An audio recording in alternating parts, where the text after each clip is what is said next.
Assalamualaikum warahmatullahi wabarakatuh. Bertemu kembali dengan saya Siti Daryana SPD, calon guru penggerak angkatan 8 Kota Serang, Provinsi Banten. Pada video kali ini tentang aksi nyata diseminasi modul 1.4 budaya positif. Perkenalkan untuk beliau Bapak Arif Santoso SPD selaku fasilitator dan Ibu Supriyati SPD MPD sebagai pengajar praktik.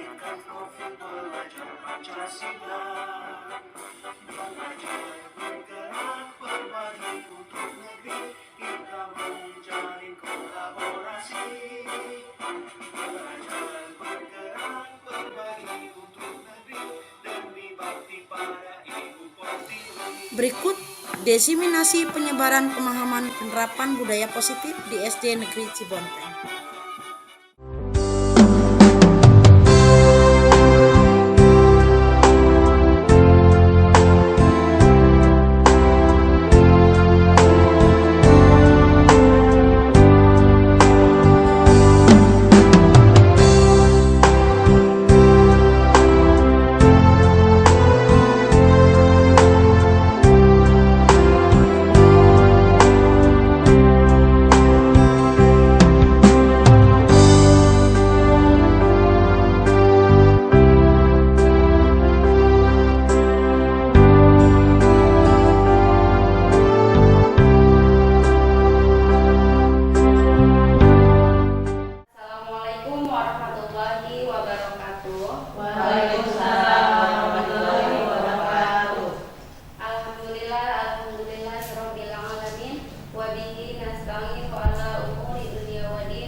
Dan yang kami hormati Ibu Siti Daryana sebagai peserta CGP Angkatan 9, Angkatan 8, dan yang kami hormati Ibu Dewan Guru yang sudah hadir di acara ini. Puji syukur kepada hadirat Allah Subhanahu wa Ta'ala yang mana telah memberikan kita beribu-ribu nikmat sehingga kita dapat berkumpul di acara ini. Baiklah, berdirinya saya di sini selaku pembawa acara yang akan membacakan susunan acara. Adapun acara yang pertama yaitu pembukaan, acara yang kedua yaitu materi inti, dan acara yang ketiga penutup atau doa. Baiklah, menginjak waktu acara yang pertama yaitu pembukaan, mari kita buka acara ini dengan bersama-sama membaca lafaz basmalah. Adapun acara yang kedua yaitu acara inti yang akan dipaparkan oleh Ibu Siti Daryana selaku anggota CGP Angkatan 8. Dipersilahkan.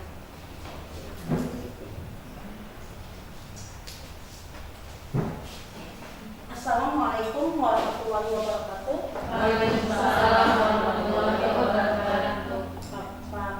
Yang terhormat Kepala Sekolah, yang terhormat Bapak Fotografer, yang terhormat Ibu-ibu guru hebat SD Cibonteng,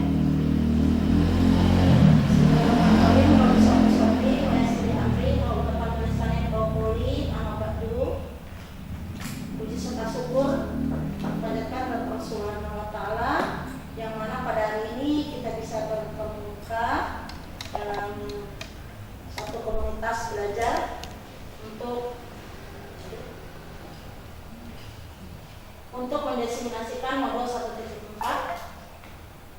Shalawat serta salam semoga tercurahkan kepada junjungan kita Nabi besar Muhammad sallallahu alaihi wasallam.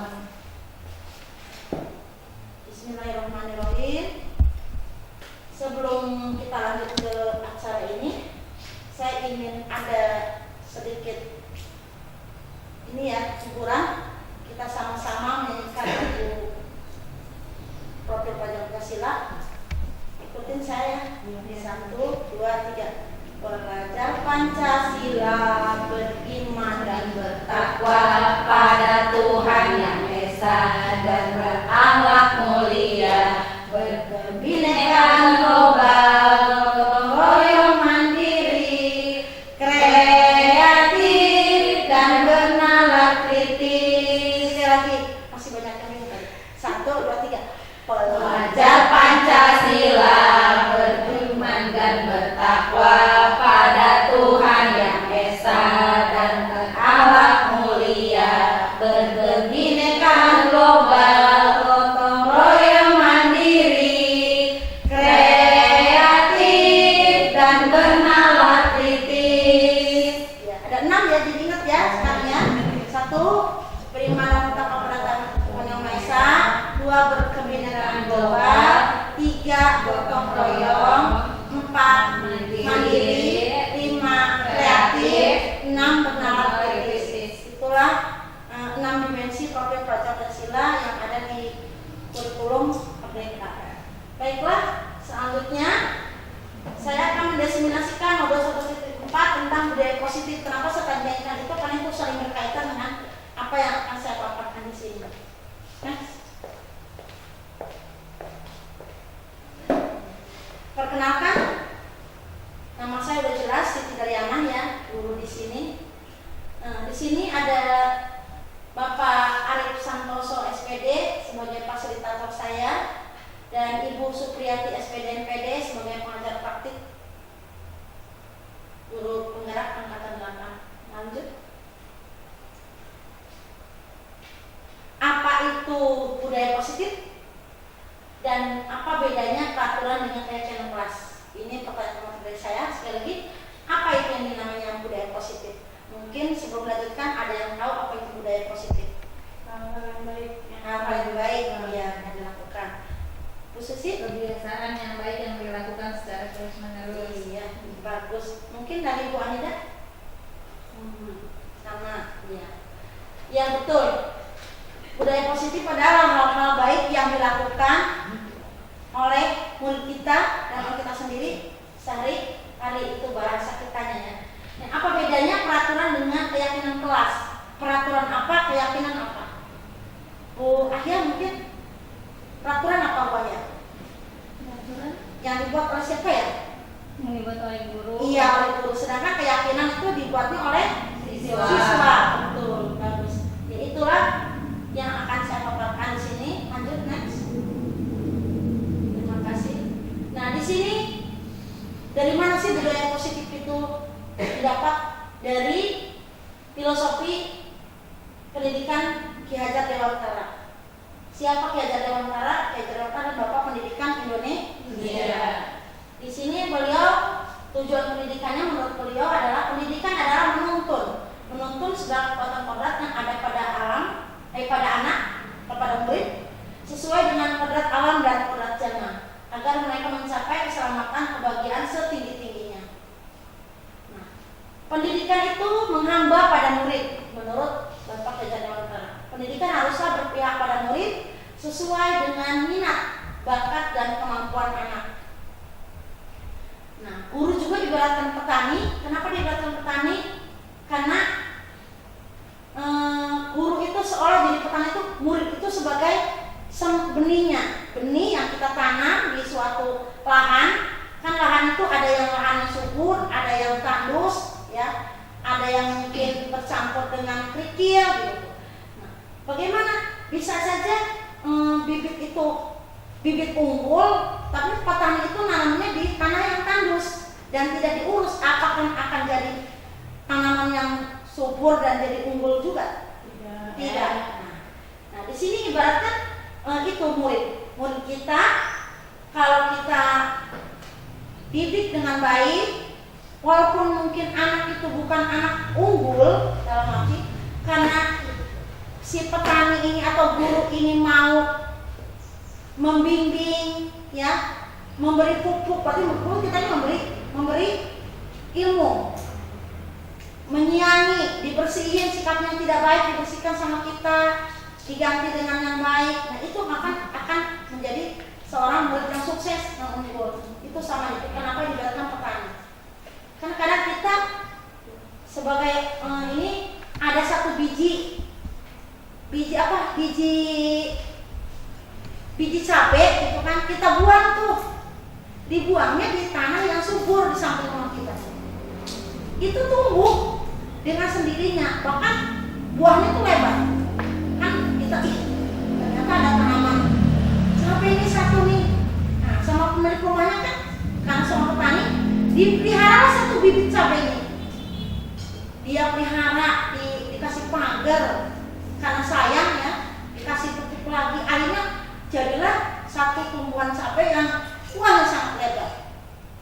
Itu termasuk unsur keberuntungan pas menemukan di situ, padahal bukan lahan, bukan sekolahan ya, tapi kan di situ mendidiknya bagus nih ininya. Makanya di situ jadi tumbuh yang bagus. Sama murid juga. Jadi tergantung kita sebagai guru. Sekolah ibarat lahan atau tanah, murid ibarat benih. Petani hanya bisa menuntun tumbuhnya benih dengan merawatnya. Tuh, lanjut next. Nilai dan peran guru penggerak. Di sini dari pernyataan Ki Dewantara tersebut, maka seorang guru harus mempunyai, bukan saya aja yang seorang guru, tapi semua guru. Karena sebagai dasarnya semua guru itu guru penggerak. Karena kita yang menggerakkan murid. Mempunyai nilai dan menjalankan perannya agar mampu menuntun tumbuh kembangnya murid melalui pengajaran yang berpusat pada murid. Jadi nilai guru penggerak itu apa saja? Mandiri, reflektif, inovatif, kolaboratif, berpihak pada murid. Ini nilai-nilai yang ada di guru penggerak. Peran guru penggerak sebagai apa? Menjadi pemimpin pembelajaran, menjadi coach bagi guru lain. Coach itu bukan ngajarin, bukan mengatur, tapi coach itu untuk teman sharing. Itu ya yang ingin saya lakukan di sini. Saya ingin kita sharing bareng-bareng, ya. Apalah saya di sini tidak ada artinya, tempat ibu-ibu semuanya. Nah, saya di sini ingin sebagai coach saja. Kita sharing bareng-bareng. Saya tidak tahu sebenarnya, rekan juga tidak. Ini kita pecahkan bersama. Itu yang saya inginkan. Mendorong kolaborasi. Alhamdulillah, kolaborasi kita sudah dijalankan di sini. Terbukti kita PMM-nya jalan ya, latihan mandirinya, karena adanya kolaborasi bersama rekan, dan di sini sudah terbentuk komunitas belajar ya. Kalau kita ada di penghujung desa, wujudkan pemimpinan murid. Kita sebagai guru harus menjadi pemimpin buat dari murid. Menggerakkan komunitas praktisi. Alhamdulillah di sini sudah terbentuk dan sudah berjalan. Lanjut next. Budaya positif. Nah, di sini pertanyaan tadi, apa itu budaya positif? Budaya positif merupakan perwujudan dari nilai-nilai atau keyakinan universal yang diterapkan di sekolah. Budaya positif di sekolah tidak dapat diciptakan secara instan ya. Jadi budaya seperti itu tidak langsung hari ini keyakinan kelas dibentuk, besok langsung semuanya jadi. Tidak bisa. Harus ada prosesnya. Tuh, anak mungkin pertama belum sadar nih kalau udah buat keyakinan kelas, istilahnya di situ di kelas tidak boleh berisik, tapi masih anak tuh dalam minggu pertama, minggu kedua masih ada. Itu wajar karena masih menuju proses, menuju ke arah yang lebih baik. Kita tidak bisa keyakinan dapat kalian buat, tapi kalian kok tidak menepati, belum. Berarti masih proses. Perlu kita ingatkan. Nah, gunanya kita tuh perlu mengingatkan pada murid kita. Nah, keyakinan kelas mana yang tadi Bu Anida juga cerita ada kelas 2 yang katanya Anis. Nah, kamu kalau rekannya. Nah, rekannya ditanya sama Bu Anida, kenapa kamu? Saya salah. Salahnya di mana? Saya tadi sudah menjahili teman saya. Nah, apa yang akan kamu perbuat? Saya akan meminta maaf. Nah, itu Bu Anida sudah menerapkan segitiga restitusi. Jadi tidak harus segitiga restitusi tidak harus gitu. Tapi mungkin dengan kalimat yang singkat tapi menunjukkan anak itu dari yang gagal pada yang sukses. Itu sudah dan satu mewujud dari budaya positif. Dalam menerapkan budaya positif di sekolah diperlukan tuntunan dan teladan dari seorang guru. Kita yang harus jadi teladan dulu, guru harus menjadi contoh yang baik sehingga murid dengan kesadaran sendiri akan mengikuti apa yang dilakukan guru. Next, lanjut. Tujuan akhir budaya positif tadi yang dinyanyikan. Beriman kepada Tuhan Yang Maha Esa, itu murid supaya memiliki sikap ini. Dia memiliki keimanan kepada Tuhan Yang Maha Esa,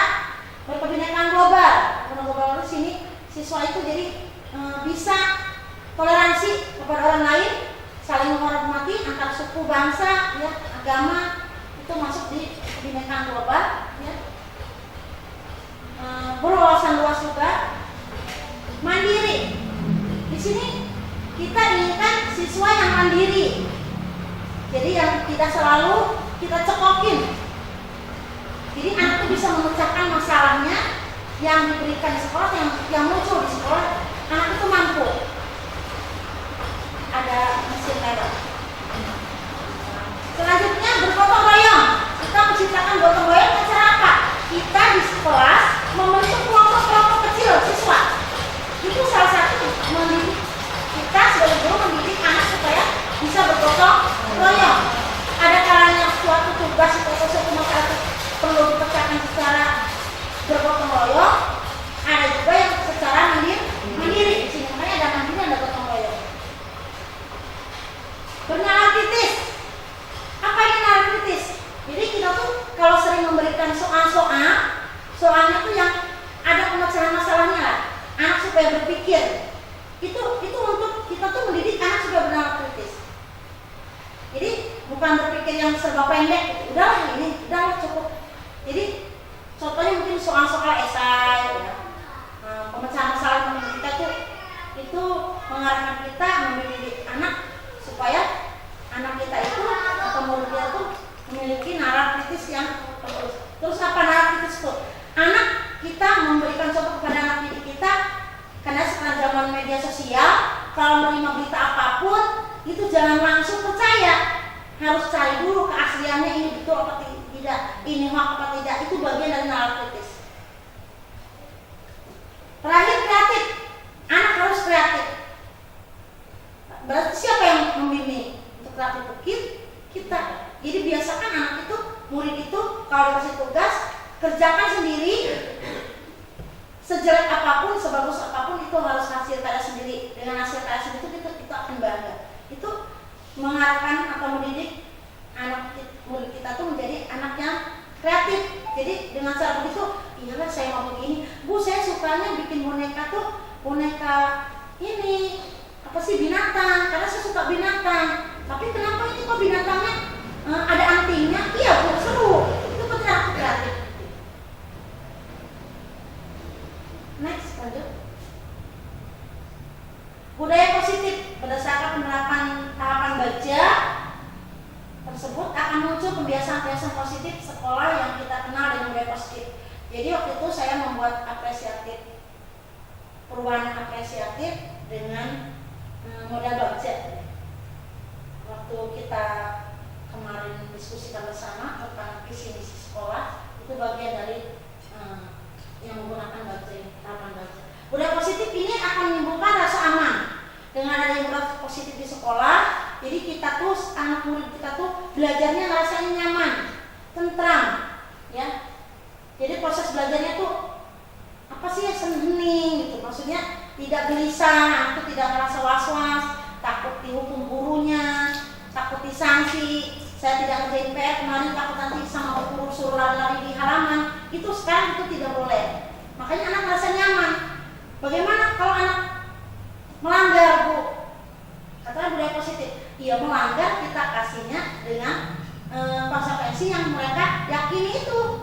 Contoh kan murid harus melaksanakan tugas dari guru. Nah, mereka kan tahu nanti konsekuensinya apa kalau tidak melaksanakan piket sesuai dengan jadwalnya.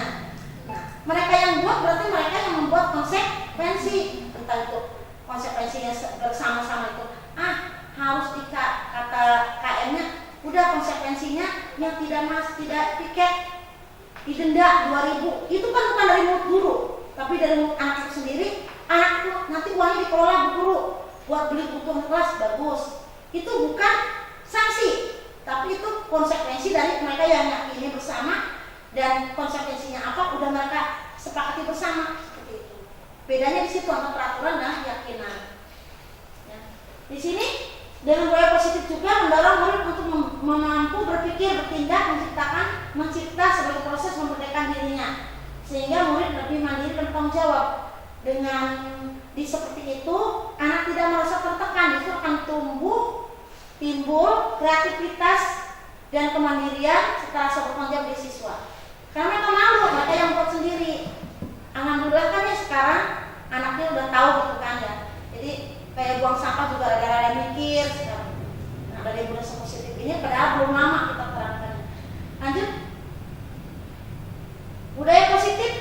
meliputi 6 hal. 1. Perubahan paradigma stimulus respon. 2. Konsep disiplin positif. 3. Keyakinan kelas. 4. Pemenuhan 5 kebutuhan dasar manusia. 5 posisi kontrol, dan 6 segitiga restitusi. Next, lanjut. Di sini perubahan paradigma stimulus respon. Untuk membangun budaya positif, sekolah perlu menyediakan lingkungan yang aman dan nyaman agar murid-murid mampu berpikir, bertindak, dan mencipta dengan merdeka, mandiri, bertanggung jawab. Salah satu strategi yang perlu ditinjau ulang adalah bentuk disiplin yang dijalankan selama ini sekolah-sekolah kita. Jadi, kenapa paradigma stimulus respon ini tidak terwujud? Karena selama ini ada yang salah yang sudah kita lakukan sebagai guru. Kita tuh terlalu banyak membuat peraturan, ya, sehingga membuat anak stres, membuat anak kayaknya sekolah tuh kalau udah berbuat satu, sekolah kayak ngadepin pengadilan. Jadi anaknya tidak merasa tidak merdeka, merasa kayak dikungkung dengan segala peraturan itu. Tapi dengan adanya budaya positif itu, anak itu tidak merasakan itu. Dia merasakan merdeka. Saya kalau tidak piket, saya malu. Nanti sayanya begini, kan itu saya yang kuat. Coba kalau dari guru, beda lagi anaknya merasanya. Lanjut, next. Konsep disiplin positif. Ada 3 macam motivasi perilaku manusia, yaitu untuk 1. Untuk menghindari ketidaknyamanan atau hukuman. Jadi orang itu berbuat positif itu ada 3. Ada 3 motivasi. Pertama, dia tuh berbuat baik itu karena untuk menghindari ketidaknyamanan dan takut dihukum oleh guru, ya. Kedua, untuk mendapatkan imbal lagi. Kalau saya berbuat begini, nanti saya dapat hadiah dari guru atau penghargaan dari orang lain. Ketiga, motivasi mereka itu untuk menjadi orang yang mereka inginkan dan menghargai diri sendiri dengan adanya mereka percaya. Sekarang saya tanya, dari ketiga macam motivasi ini mana yang terbaik, yang positif? Yang ketiga ini. Karena yang ke-1 dan ke-2 mereka berbuat baik itu karena ingin mendapatkan balasan, ingin mendapat imbalan dari orang lain. Itu yang kurang baik. Sementara yang ini timbulnya dari hati sendiri. Jadi istilahnya ikhlas lah. Dia melakukannya ikhlas, keluar dari hatinya sendiri. Next. Keyakinan kelas. Ini keyakinan kelas. Dalam pembentukan keyakinan kelas seperti apa? Kenapa keyakinan kelas dibuat? Itu untuk mengganti peraturan. Di sini keyakinan kelas bersifat harus lebih abstrak daripada peraturan yang lebih rinci dan konkret. Keyakinan kelas berupa pernyataan universal. Pernyataan keyakinan kelas senantiasa dibuat dalam bentuk positif, harus positif, jangan negatif, jangan. Dilarang membuang sampah di kelas. Jika kamu buang sampah di kelas, maka kamu akan dihukum lari 100 kali. Itu berarti negatif, tidak positif, karena di situ anaknya ditakut-takutin. Lanjut, belum. Keyakinan kelas berupa pernyataan tadi sudah universal. Di sini keyakinan kelas sebaiknya sesuatu yang dapat diterapkan di lingkungan tersebut, yang bisa diterapkan oleh sendiri oleh anak. Yang tidak bisa diterapkan berarti itu di IKTO aja. Ini nggak bisa, ini tidak bisa diwujudkan. Kitanya sebagai yang memilah gitu ya. Semua warga kelas hendaknya ikut berkontribusi dalam pembuatan keyakinan kelas lewat kegiatan curah pendapat. Jadi berpendapat dan diskusi. 7. Bersedia meninjau kembali keyakinan kelas dari waktu ke waktu. Ya. Jadi kita itu harus meninjau kembali. Termasuk saya kemarin kayaknya terlalu banyak akan saya tinjau ulang.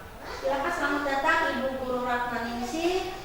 Selamat bergabung dengan kita. Terima kasih atas kedatangannya. Next, lanjut. Pemenuhan 5 kebutuhan dasar manusia. Jadi ibu-ibu guru hebat semuanya, manusia itu ternyata memiliki 5 kebutuhan dasar. Yang pertama kebutuhannya untuk bertahan hidup. Betul, kita ini butuh untuk bertahan hidup. Kedua, kebutuhannya apa? Cinta dan kasih sayang. Tidak ada cinta hidup perasaan, Pak. Betul. Nah, di sini juga kebutuhan untuk diterima. Kalau kita tidak diterima di lingkungan kita, rasanya seperti apa? Sakit hati ya. Rasanya di sini sakitnya. Lanjut, ketiga, kebebasan. merdeka, mereka kebebasan, kebutuhan akan pilihan. Jadi itu bebas untuk memilih. Itu kita harus memiliki itu. Semua orang pasti memiliki rasa kebebasan. Saya mah kan inginnya mobil apa? Kata suaminya saya ingin mobil Toyota, istrinya saya ingin mobil Ayla. Itu bebas masing-masing. Contoh, kalau untuk murid kebebasannya saya ingin belajarnya dengan cara diskusi. Kata anak yang satu, saya mah ingin senangnya dengan belajar menggambar. Itu kebebasan anak. 3, kesenangan. Kita butuh senang tidak? Butuh. Kita butuh rasa senang. Nah, penguasaan power. Kita butuh nggak memiliki kekuasaan? Butuh ya. Contoh di rumah, pasti kita juga sebagai ibu rumah tangga punya dong kewenangan, kekuasaan sebagai ibu rumah tangga. Kebutuhan pengakuan atas kemampuan kita. Lanjut next. Nah di sini 5 posisi kontrol guru. Guru tuh memiliki 5 posisi kontrol. Sadar tidak sadar kita tuh sudah melakukan yang 5 ini. Saya akuin itu sebelum mempelajari modul yang ada di guru penggerak, saya merasa ke-5 posisi kontrol ini sudah saya lakukan. Di sini penghukum, fisik atau verbal, patuhi tata tertib, betul. Di sini mungkin kita secara fisik, walaupun hanya cuma kamu ini, gitu. Walaupun cuma nyentuh gini aja, ya. Atau sama anak itu badung gitu, kita gitu. Walaupun dengan rasa sayang, ngejewernya, tapi itu termasuk bentuk fisik. Gitu. Walaupun aku tidak terluka, itu udah saya rasa sudah pernah. Pembuat orang merasa bersalah, sering kita terus kamu ini badung amat sih. Nanti ibu kasih tahu orang tua kamu, mau tidak? Jangan guru, jangan, mohon jangan. Tuh, baiklah bu, saya tidak berbuat salah. Itu orang tuh merasa salah banget. Itu sering kita lakukan ini. Teman, kita sebagai teman betul. Kadang ini temannya kadang sama anak-anak yang tanda kutip yang memiliki kemampuannya lebih ya. Anak-anak cerdas tuh kan kita pelakunya kayak sebagai teman gitu kan. Diskusi apa, gitu. Kadang sambil senyum-senyum ke gurunya. Ini boleh aja kita lakukan, nggak apa-apa. Makanya ini ada 5 posisi kontrol. Di sini ingat bantuan ibu kemarin. Oh iya bu, jadi anaknya mau berbuat salah kayak jadi karena ingat sama bu gurunya itu. Monitor, pemantau atau mengawasi. Kita tuh sering menjadi pengawas, terutama waktu ujian ya. Bu, gitu tuh. Aman. Apa itu yang kamu lempar? Kan guru. Kita sebagai pengawas, pemantau. Apa yang telah kamu lakukan tadi? Melempar jawabannya. Bukan guru. Itu sebagai pengawas.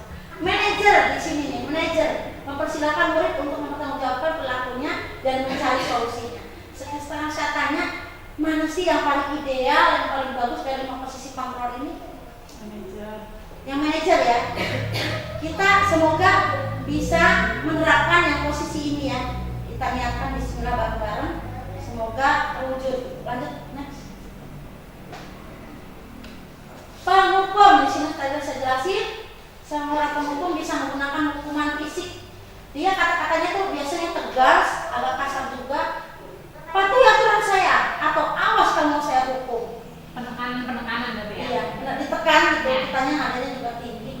Kamu ini selalu aja salah. Pasti kamu. Siapa tuh yang kelas 5 sering naik kelas 6? Samsul kamu lagi. Capek gitu guru nih katanya gitu ya. Sering gitu. Ini ada di penghukum. Pasti selalu kamu yang berbuat onar. Ini kita posisi sebagai penghukum. Lanjut, nanti kita lupa coba ya. Sadar gak itu anak kalau kita lupa ke posisi manajer. Lanjut, membuat rasa bersalah. Semua rasa bersalah sih akan menggunakan keheningan. Jadi anak tuh dibawa yang kesepi, kita tarik anaknya, dudukin, diomongin sama kita, ya, dengan kata lemah lembut gitu kan. Anak tuh kadang sampai nangis. Ibu sangat kecewa saya dengan kamu. Padahal dulu tuh kamu tuh anaknya baik, begini. Ini sudah saya lakukan, ingat saya. Pas ada orang orang tuanya datang tuh ya sama gini, lihat orang tua kamu tuh sedih banget, itu anak makin nunduk. Itulah posisi anak makin merasa bersalah. Pilih jujur, dilakukan sama kita ini. Ya, di posisi ini dapat memiliki penilaian diri yang buruk. Saya tuh merasa paling buruk itu anak tuh rasa. Saya berarti paling nakal dari si Bonteng. Jadi anak tuh sampai segitunya. Setelah ini kayak merasa berdosa gitu saya ke anak itu. Lanjut next. Sebagai teman, posisi sebagai teman, guru pada posisi ini tidak akan menyakiti guru murid, namun akan tetap berupaya mengontrol murid dari persuasi. Jadi pendekatan persuasi, bukan kita memposisikan kita sebagai teman anak ini, bukan. Cuma kita tuh supaya anak tuh mau curhat apa sih masalah dia tuh sebenarnya. Kenapa sih anak ini sering males gitu? Kenapa sih anak ini kalau di kelas sering tidur? Nah, dengan kita posisiin sebagai teman tuh anak tuh cerita, Bu guru saya kalau malam membantuin mama saya bikin kue jual. Lebih dekatnya diajak ngobrol. Iya, diajak ngobrol gitu. Jadi anak tuh di sini kita tahu. Nah, kalau udah dekat begini, anak tuh biasanya kalau mau berbuat salah itu, kalau diguru tegur sama guru gini, ayo Dea, inget gak pesan bu guru apa kata bu guru? Nah, anak itu akan ingat, dia akan mundur tuh, tidak jadi berbuat salah, karena dia tuh ingat, ibu guru udah baik sama saya. Tapi dengan posisi ini nih, tidak bisa menerima guru lain. Tuh. Jadi anak tuh tidak bisa pada saat pindah kelas atau dihadapi sama guru lain itu dia ngerasa ini bukan guru aku tidak begini, karena gurunya posisikan ini bahaya juga. Jadi saat anak kita udah lepas, udah keluar dari sekolah kita, di saat SMP dia kaget dengan guru yang banyak, dengan berbagai sikap, dia karena dia bisa menerima sama guru yang sebagai teman ini, baiknya gitu, lemah lembutnya ini, dia nggak mau, nolak dia nolak. Kalau ada guru lain, kalau guru itu baik, dia akan nolak dengan posisi seperti ini. Saya juga pernah ngelakuin ini, merasa dulu waktu di semen, jadi si anak tuh kelas 2 itu dia tuh kekeh, pokoknya bu gurunya harus bu guru Siti, sampai orang tuanya pada datang, sekiranya tidak bisa. Saya malu, gak enak sama guru kelas 2 gitu ya. Ya Allah, jangan sampai ya ngomong ke kepala sekolah udah. Bu, tapi enggak, itu ada 5 anak itu yang kayak gitu. Karena saya memposisikannya mungkin di sini tadi. Lanjut. Pemantau. Di sini memantau berarti mengawasi. Pada saat kita mengawasi, kita bertanggung jawab atas perilaku orang-orang yang kita awasi. Posisi pemantau berdasarkan pada peraturan dan konsekuensi dengan menggunakan sanksi atau konsekuensi. Di sini kita pemantau, kita juga mungkin memposisikan kita sebagai pemantau. Udah pernah dilakukan, ayo bantulah demi bapak ya, bantu dong demi ibu. Ayo ingat tidak bantuan bapak selama ini, kamu nilai udah bagus-bagus terus dari ibu guru. Masa kamu nggak bantuin ibu guru? Ini di sini. Atau masa kamu tidak nurut sama bu guru? Ya sudahlah, kali ini tidak apa-apa, nanti ibu bantu bereskan. Nah, tapi di sini ada kata-kata di sini. Kita mantau, tapi kita juga di situ. Ya sudahlah, mungkin kita mikir, ya emang anaknya mampunya segitu, udah nanti kita aja yang beresin. Akhirnya kita yang ngalah juga. Hal negatif dari posisi ini adalah salah di ini terakhirnya. Posisi pemantau bukan ini, maaf. Jadi pemantau itu anak itu merasa diawasi. Jadi kita kalimatnya seperti ini. Nak Zulfikar, ibu lihat kamu tadi pagi masuk ke kelas 1, terus kamu jahilin anak kelas 1. Tuh. Kenapa kamu lakukan itu? Itu berarti posisi guru itu sebagai pemantau karena ngeliat. Atau Ahmad, ibu lihat dari nilai kognitif kamu pada saat di kelas 2, kamu tuh nilainya tinggi semua, besar, bagus. Kenapa sekarang kamu pas di kelas 3 nilainya hancur-hancuran? Ada apa? Nah, berarti guru itu posisinya di pemantau. Dia memantau dari melihat dari nilai-nilai sebelumnya. Itu masuk ke pemantau. Next, lanjut.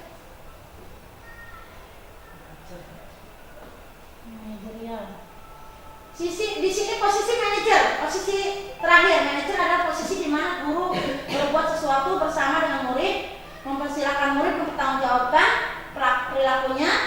Di sini juga mendukung murid agar dapat menemukan solusi atas permasalahannya sendiri.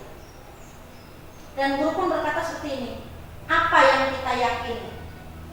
Nah, ini berarti kembalikan ke keyakinan kelas. Anak nanti ingat, oh iya Bu, saya harus melaksanakan jadwal tiket sesuai jadwal.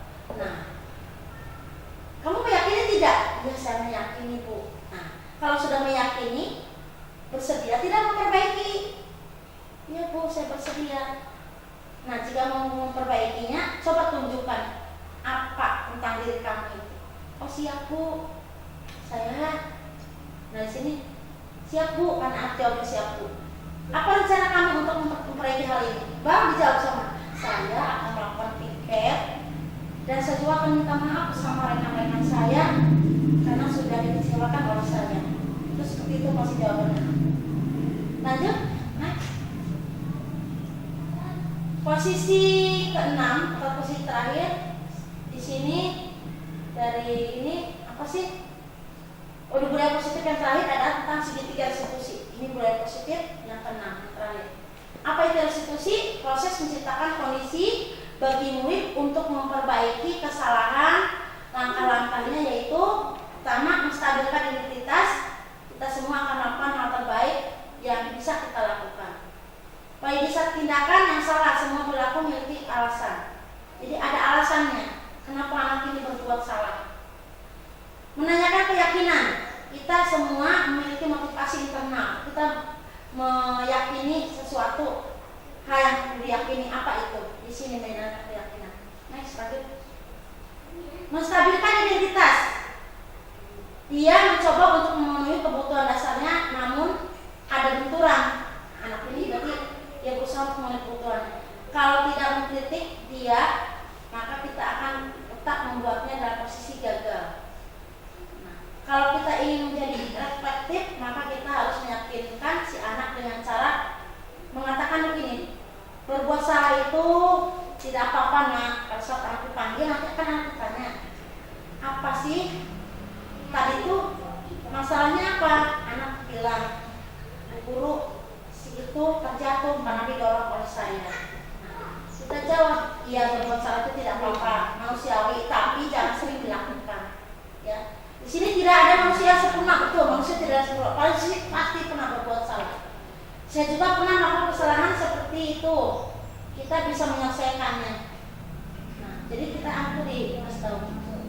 Nah, di sini Bapak Ibu guru, Bapak atau Ibu guru tidak tertarik ya untuk mencari siapa yang salah, apakah kamu Ahmad, apakah Dewi yang salah, itu tidak mencari yang salah. Tapi itu ibu itu sedang mencari solusi dari masalah ini. Itu dari menstabilkan identitas.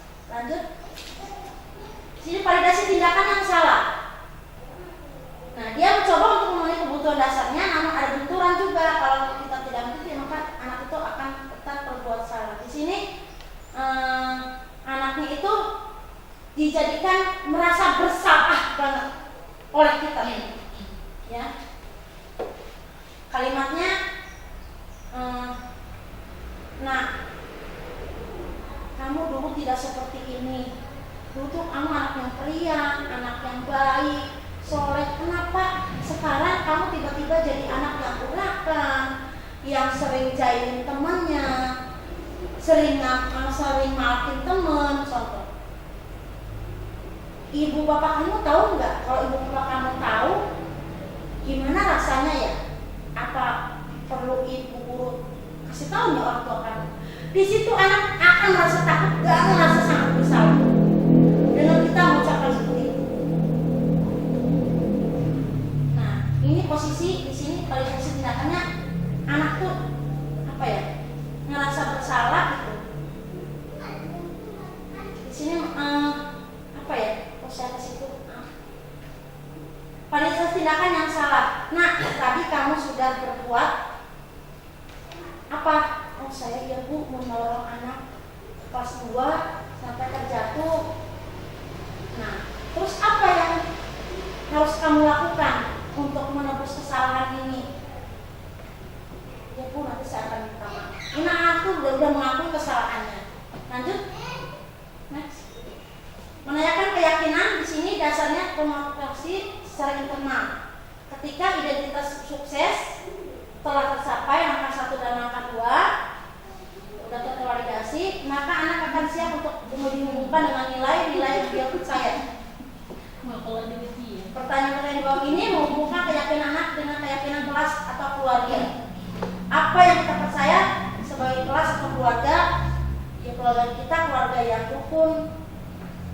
Kalau kita di rumah, kalau di sekolah, kelas kita kan kelas yang hebat. Apa nilai-nilai umum yang kita telah sepakati? Nah, kita nanya kepada anak. Oh iya Bu, nilai-nilainya ini. Apa bayangan kita tentang kelas yang ideal? Kita masih tahu kan, apa sih kelas ideal itu seperti apa? Saya ingin kelasnya seperti ini Bu, aman, nyaman, menyenangkan. Kamu mau jadi orang yang seperti apa? Nah, anak tanya, berarti ini ke cita-cita. Ayo, saya ingin jadi anak yang hebat, yang sukses. Nah, ini meyakinkan keyakinan di terakhir. Ini mengantar anak atau murid kita menjadi murid yang sukses. Lanjut next. Perubahan paradigma belajar.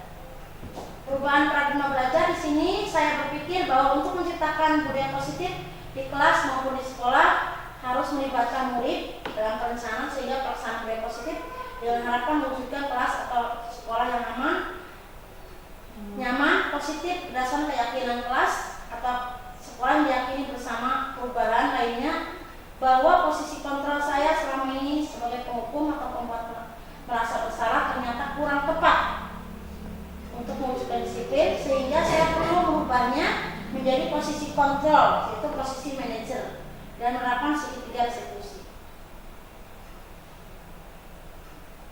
Terima kasih. Di sini mari kita menggerakkan. Lanjut dengan contoh budaya positif. Izin Mbak.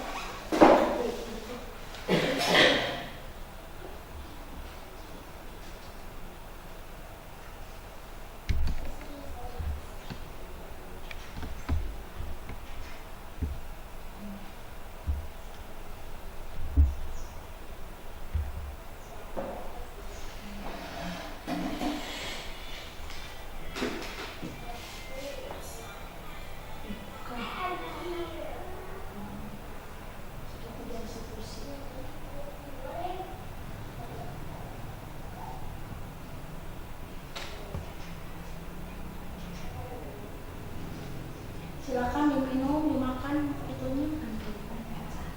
Karena ini contoh segitiga restitusi ya. Aduh, ada musik gimana? Itunya yang dijaga nggak ada ya?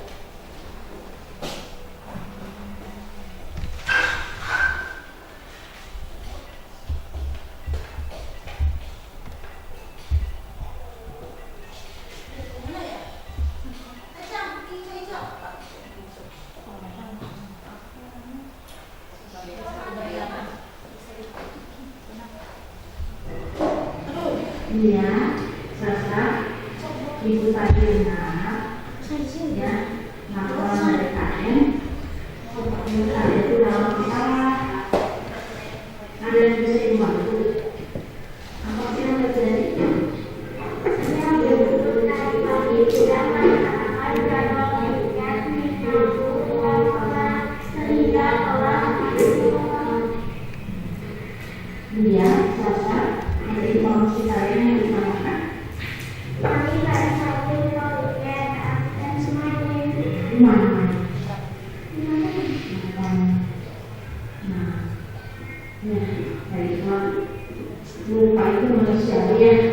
Ibu juga pernah melakukan seperti itu. Ya, kalau salah susah.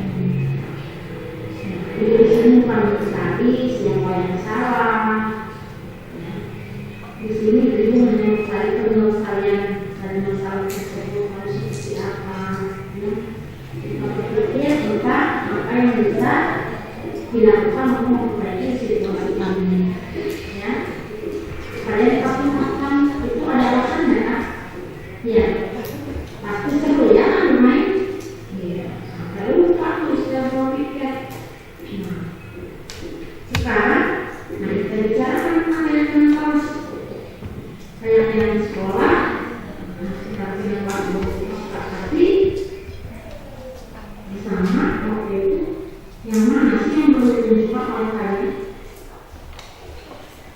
Iya. Gimana?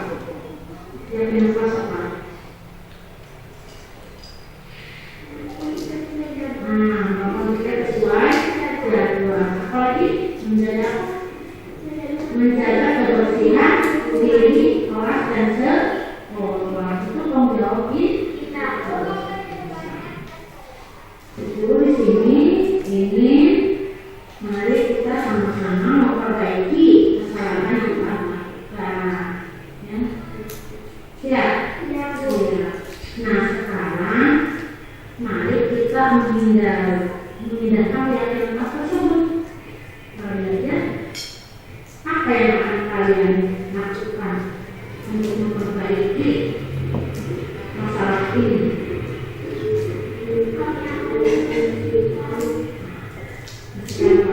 Kelas sehari karena kelasnya apa? Sekolah itu apa lagi?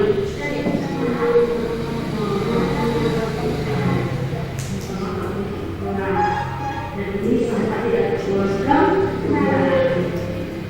Mereka terima kasih atas respon baiknya. Ya, silakan sekarang kalau menyapu. Ya, terima kasih Ibu Susan.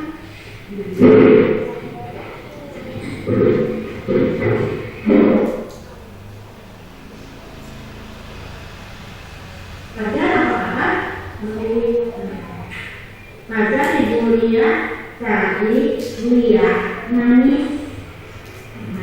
Guru katanya yang banyak rusak oleh pelajar. Tidak sengaja saya lupakan Lia. Ada informasi yang bisa kamu dapatkan? Maka dulu tadi saya lupa Lia.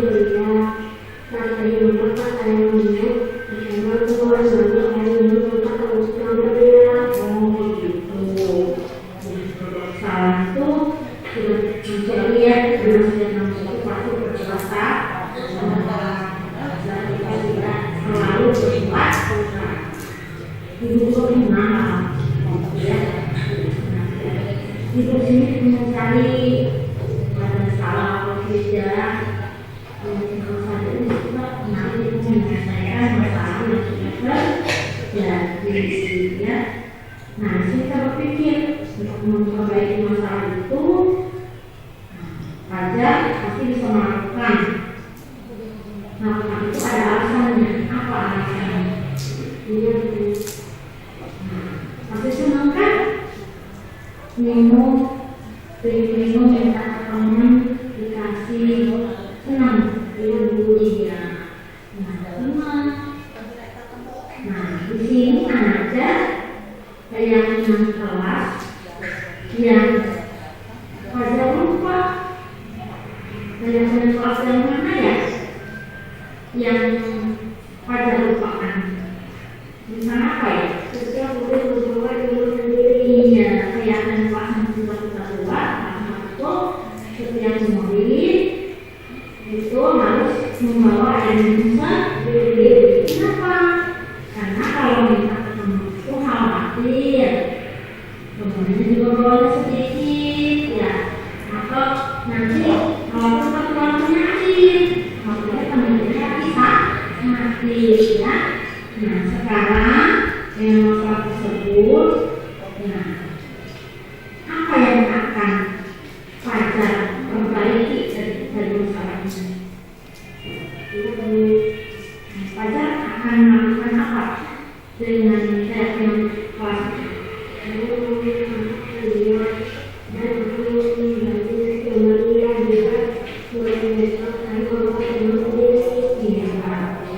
Jadi pelajar mau menjadi beban-bebannya dan mulai besok akan membawa ilmu sendiri.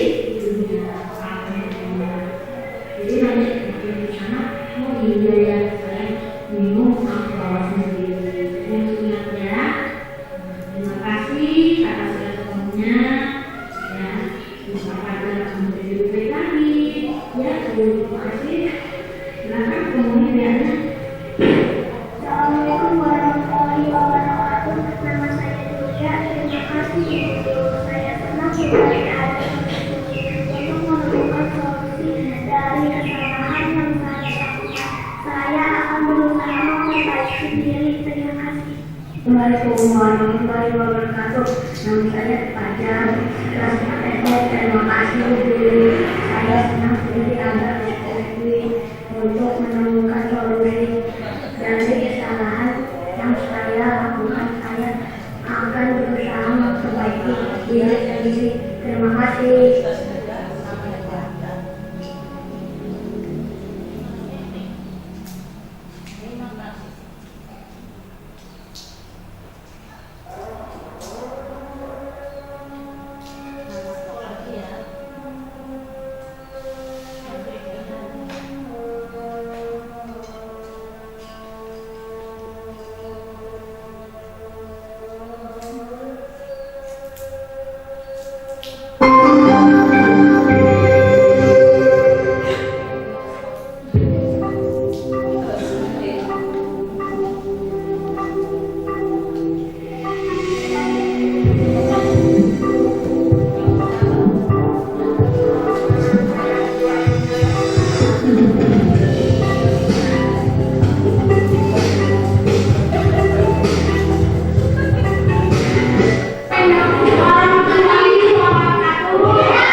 Ada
tadi contoh budaya positif itu tentang penerapan segitiga restitusi dan satu lagi tentang keyakinan kelas. Semoga bisa kita terapkan di kelas 1 hingga kelas 6. Terima kasih atas kolaborasi dan kerjasamanya. Sekali lagi saya mengucapkan terima kasih atas semuanya. Saya akhiri wabillahi. Wassalamualaikum warahmatullahi wabarakatuh. Waalaikumsalam warahmatullahi wabarakatuh.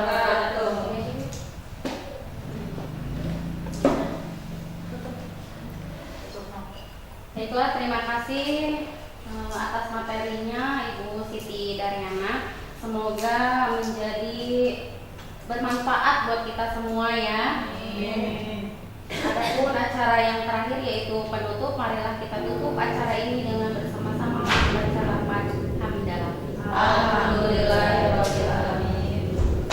Assalamualaikum warahmatullahi wabarakatuh.